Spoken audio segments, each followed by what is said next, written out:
Fala galera, no vídeo de hoje a gente vai dar uma olhada nos principais matemáticos que teve na nossa história. Mas antes disso, dá a conferida aqui em todas as nossas redes sociais e entre em contato conosco. Vamos ao nosso vídeo.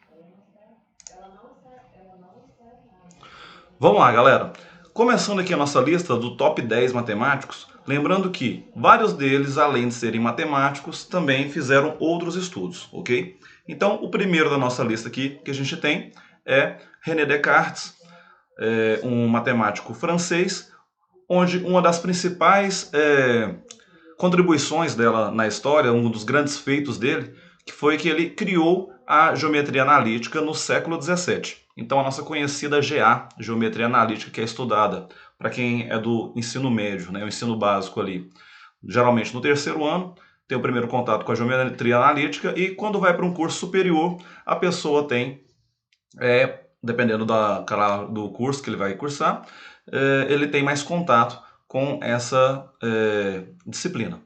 Então, René Descartes ele foi responsável por representar os números naquele gráfico, né, o eixo x e y, que a gente tanto trabalha desde o início dos estudos matemáticos ali.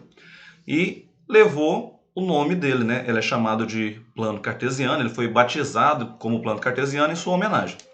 A geometria analítica revolucionou a matemática, tornando mais fácil enxergar, né, de certa forma, relações entre os números e compreender conceitos abstratos, que a gente não tinha tanto uma forma palpável de falar sobre aquilo ali. Descartes morreu de pneumonia no castelo da rainha Cristina da Suécia, que o contratou como o seu professor de filosofia, né? Vários que a gente vai falar aqui hoje, não só Descartes, mas vários outros, além de ser matemático, eles tinham outros estudos, né? A maioria eram filósofos, físicos e outras coisas, ok? Então, seguindo aqui o nosso top 10, o primeiro que nós temos aí, René Descartes. Seguindo nossa lista, em nono lugar, também pegando um matemático francês, né? A gente tem aí os dois iniciais aí sendo franceses, a gente tem o Henri Poincaré. Qual foi o grande feito dele? Ele inventou a topologia algébrica no século XIX. Então a ideia do estudo da topologia vem desse matemático. A partir dele, né, a partir do estudo do Henri, passou-se a classificar sólidos imaginários como cubos, esferas e cones por meio de teoremas. Então, até então, essas figuras que hoje são tão palpáveis para a gente, como, por exemplo, um cubo, uma esfera ou um cone, era dita como abstrata. E aí, depois dos estudos desse matemático, a gente começou a trabalhar por meio de teoremas e fórmulas que a gente vê hoje em dia. Com a topologia algébrica, é possível demonstrar, por exemplo, como uma caneca tem a deformação da metade de um aro. Seja lá o que isso quer dizer, né? A fonte que eu peguei isso daqui. Então, uma das aplicações da topologia é isso, né? A ideia de uma conjectura, que é o quê? Uma hipótese ainda não comprovada, que teve em cima desse matemático, que ele propôs em 1904, só foi resolvida em 2006. Então, uma proposta que ele tinha colocado em 1904, né? Só em 2006 que o pessoal conseguiu provar, conseguiu desenvolver em cima daquilo ali. Então também um grande matemático aí que fez sua contribuição na parte da matemática. Em oitavo lugar, nós temos aqui um que esse sim é super conhecido por todos, né? Que é Euclides. Esse já é bem mais conhecido, o pessoal tem muitos trabalhos sobre ele. No ensino básico a gente fala muito sobre esse matemático, né? Que é um matemático de origem grega, e um dos feitos dele, ele fundamentou a geometria no século III a.C. Inclusive, um dos livros, né, bem trabalhados, escrito por ele, que se chama Os Elementos. Estou com a cópia dele aqui, infelizmente antes de começar a gravação não peguei, mas tenho aqui esse livro na minha coleção pessoal. E esse livro, né, que é o livro Elementos, ele traz o que? Os fundamentos da geometria clássica, a chamada geometria euclidiana, que levou esse nome de acordo com a homenagem a esse matemático. como a fonte que eu peguei aqui um pouco sobre a história dele, né, o pessoal fala, e eu concordo pessoalmente, que é uma leitura obrigatória entre quem é um apreciador de matemática, esse livro. Então pesquise, dê uma olhada, independente do grau de estudo que você esteja, o livro chamado Os Elementos de Euclides. Ok? Nessa obra dele, de 23 séculos atrás, estão compilados seus axiomas. Para quem não teve contato com essa palavra, um axioma é algo que a gente assume como uma verdade, para a partir daquele ponto a gente começar a desenvolver outras questões matemáticas. Né? Então, um axioma ele é uma verdade lógica que vale até hoje, certo? Uma coisa que a gente pode ver, um exemplo de um axioma é que eu posso tratar uma reta ligando quaisquer dois pontos. E essa reta vai ser única. Então isso é um axioma, é um exemplo de um axioma, que por dois pontos eu posso traçar uma reta e ela vai ser única. Tá? Então a obra-prima de Euclides é o segundo livro mais traduzido da história, atrás apenas da Bíblia. Então olha que interessante, o livro de um matemático grego é o segundo livro mais traduzido dentro da nossa história. E, inclusive, a cópia que eu tenho fizeram uma tradução direta do grego para o português. Um professor da USP de São Paulo fez essa tradução direta. Então, digamos que não tem tanta perda nas traduções, né? Porque quanto mais você vai traduzindo, você vai, digamos, se adaptando entre uma passagem e outra, ok? Seguindo nossa lista aqui do top 10. Sétimo lugar para que eu trabalhe aqui o meu persa, o meu árabe, minha linguagem muçulmana. A gente tem aqui, né, claramente eu vou falar o nome dele de forma errada, mas nós temos aqui o matemático Al-Khawarizmi. Sempre me perco quando eu vou falar o nome dele, pessoal. Al-Khawarizmi. É claro que a pronúncia está totalmente errada. Cada momento que eu vou falar de um jeito diferente. Se você colocar ali no Google Tradutor, claro que ele é um matemático persa, né, um muçulmano, um matemático persa, então você não vai ter uma tradução ali tão fiel ao que era o nome dele. Né? Mas mesmo assim, um dos grandes feitos dele foi que ele criou bases teóricas para a álgebra moderna lá no século VIII. Né? Notando aqui, em todos que eu coloquei até agora, é claro que a gente tem ali, né, a data de nascimento e de falecimento, que nós perdemos já todos que estão nessa lista. Né? Então, ele pegou ali o que até hoje a gente chama de álgebra moderna, né, algo mais contemporâneo. Lá no século VIII, ele desenvolveu grandes bases teóricas em cima disso. Ele fundamentou a matemática no Ocidente, a matemática ocidental. Sua obra descreve métodos para resolver equações lineares e quadráticas. Lembra aquela equação do segundo grau que a gente trabalha? Que aqui a gente, né, no Brasil, uma das formas da gente chamar as funções quadráticas é resolver ali pelo método de Bhaskara, que a gente fala aqui. Né? Ele foi uma das pessoas que fundamentou esse estudo. Que inclusive é uma das coisas que a gente ensina na escola até hoje para vocês, né? E aqui no canal também. O italiano Fibonacci levou os ensinamentos do Al, né, nosso amigo aqui, vou chamar ele da forma simples, para a Europa. Então, digamos que Fibonacci também, que é um grande matemático, mas já dando um spoiler, ele não entrou aqui no nosso top 10. Tem nomes maiores do que ele, segundo minhas fontes de pesquisa aqui. Lembrando que esse top 10 não é, na minha opinião, é uma fonte de pesquisa de estudiosos bem mais aprofundados do que o humilde professor que vos fala aqui. Então, Fibonacci levou os ensinamentos do Al para a Europa, propagando o uso de números arábicos e dos algarismos de 0 até 9 para representá-los. Então, a forma como nós escrevemos os números hoje, né, pegando ali a simbologia arábica, veio dessa questão da adaptação ali. Fibonacci pegou o estudo dele e propagou usando a simbologia que a gente usa até hoje. Então, dado a importância desse matemático aí em nossa história, certo? Pegando ali em sexto lugar, temos também um nome que é muito conhecido, né? Arquimedes, extremamente conhecido, esse matemático. Então, Arquimedes também era um matemático grego. Um dos grandes feitos dele foi que ele aplicou a geometria na prática, lá no século III a.C. Porque até então os estudiosos basicamente, boa parte do desenvolvimento deles era dentro só do mundo abstrato, das teorias. Então, ele pegou a geometria, como nós conhecemos hoje, e trouxe ela para a prática. Então, o principal matemático da antiguidade uniu o mundo abstrato dos números com o nosso mundo real. Então, ele trouxe essa questão ali da prática para o dia a dia. Então, ele é considerado o pai da mecânica por estudar forças, alavancas e densidade de materiais. Então, como eu disse, né? Antigamente, todo mundo era ali estudioso, ele era matemático, físico, filósofo, dentre outras coisas. Então, ele é considerado o pai da mecânica, que é uma das frentes de estudo do pessoal da física. Se você está no ensino médio ou em nível superior, você já conhece muito bem essa parte. Ele foi o primeiro a notar a relação constante entre o comprimento de qualquer circunferência e seu diâmetro, né? O nosso conhecido π, né? Não estou aqui com a blusa hoje à toa, né? Foi conveniente, ou seja, a relação entre o comprimento de uma circunferência e seu diâmetro, aquela razão ali, o nosso conhecido número π, ele foi o primeiro a notar essa relação. Então, Arquimedes também era inventor. Entre seus trabalhos estão o parafuso de Arquimedes, usado para tirar água de dentro de navios, e o aperfeiçoamento da catapulta, né, uma arma utilizada na antiguidade.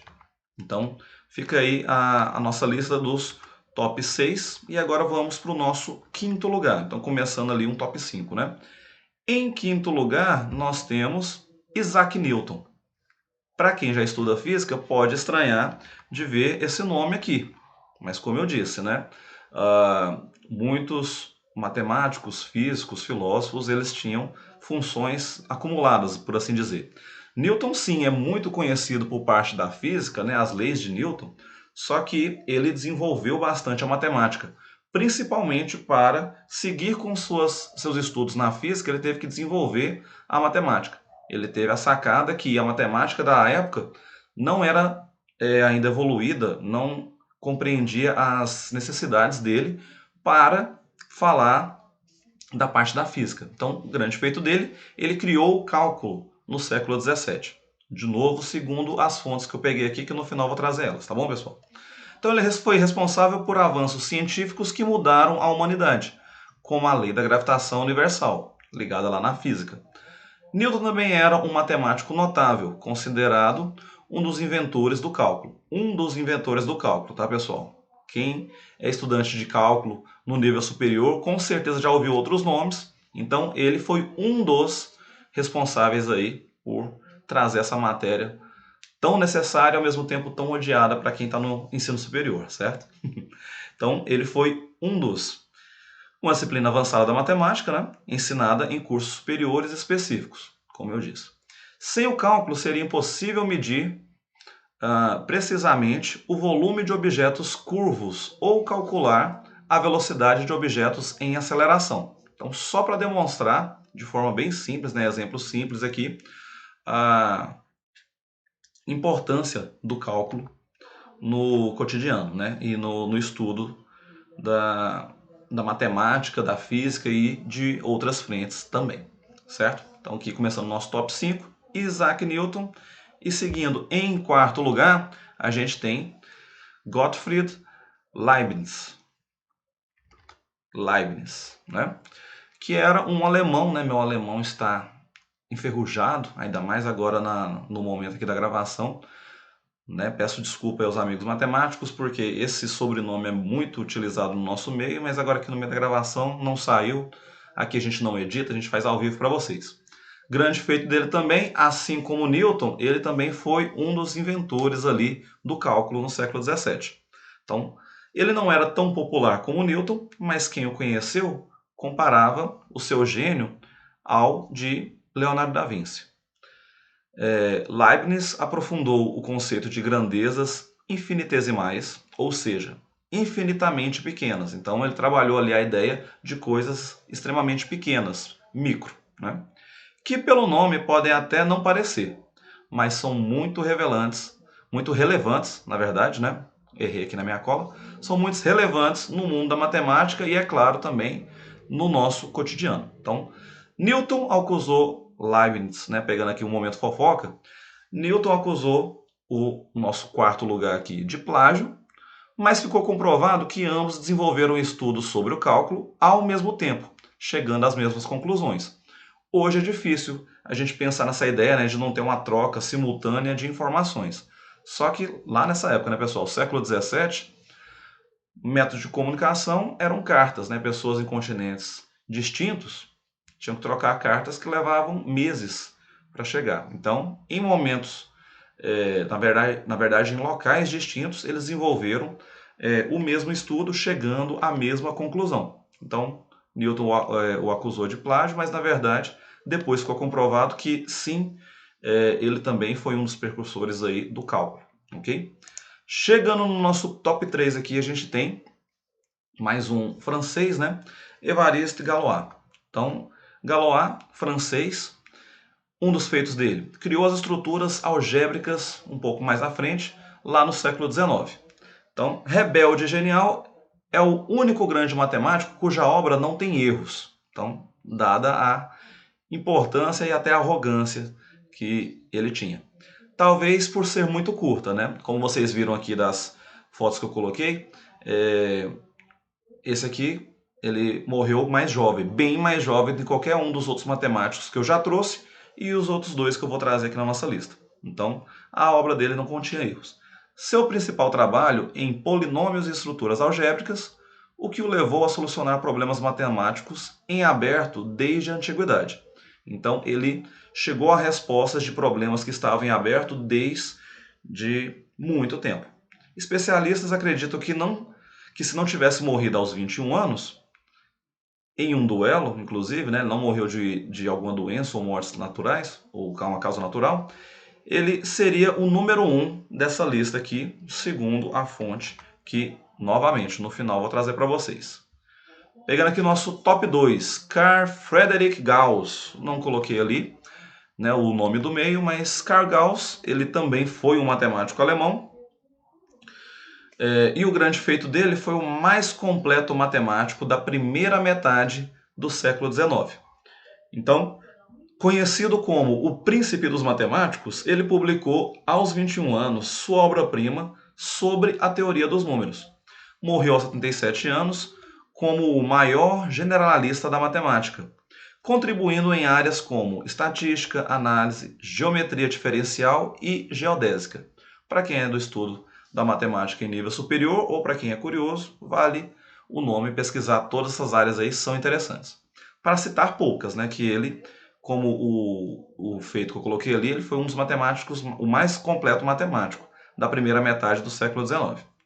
A extinta nota de 10 marcos alemã, né, que hoje a gente utiliza o euro em toda a Europa, mas antigamente era o marco alemão, a nota de 10 do marco alemão trazia o retrato, que inclusive é esse que está aqui do lado. Trazia o retrato do matemático como uma de suas invenções, a curva de Gauss, que sempre aparecia em gráficos estatísticos. Então, a galera que é ligada à estatística, bolsa de valores e essas coisas, com certeza conhece esse gráfico ligado a ele aqui. E agora eu quero que a galera manda aí aquele pausa no vídeo e me fale quem você acha que é o top 1, sem olhar. Colocou aí no comentário pra gente? Então vamos lá. Em primeiríssimo lugar aqui da nossa lista, a gente tem Leonhard Euler, né? Ou, como falar da forma correta, né? Euler. Euler, ele foi suíço e ele revolucionou quase toda a matemática do século XVIII. Então ele realmente, digamos assim, né, ele abalou, ele mexeu com a parte ali de toda a matemática no século XVIII. Seus quase 800 livros, exatamente, ele escreveu quase 800 livros, fundamentaram campos que seriam estudados futuramente, como topologia, e revolucionou quase todos os que já estavam em voga, como cálculo e funções. Ao solucionar um problema que envolvia 7 pontes que ligavam duas ilhas na cidade da antiga Prússia, em uma cidade da antiga Prússia, fundou a teoria dos grafos, que é super importante no ensino superior, que possibilitou o surgimento da topologia e é usada hoje, por exemplo, para montar as tabelas do Campeonato Brasileiro. Acredite ou não, é uma utilidade aí que o pessoal pode nem imaginar como a ideia surgiu, né, de montar a tabela que é utilizada até hoje no Campeonato Brasileiro, mas vem na ideia do estudo da teoria de grafos. Tá?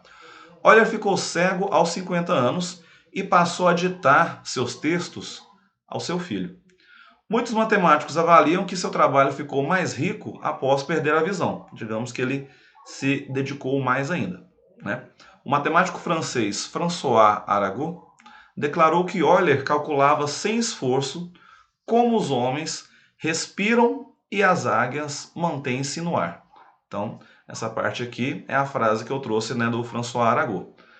Um grande matemático também, não entrou na nossa lista, mas deixou aí sua admiração em relação a Euler. Né? De novo, ele disse que ele calculava sem esforço como os homens respiram, que é uma coisa, né, super automática e simples, e as águias mantêm-se no ar.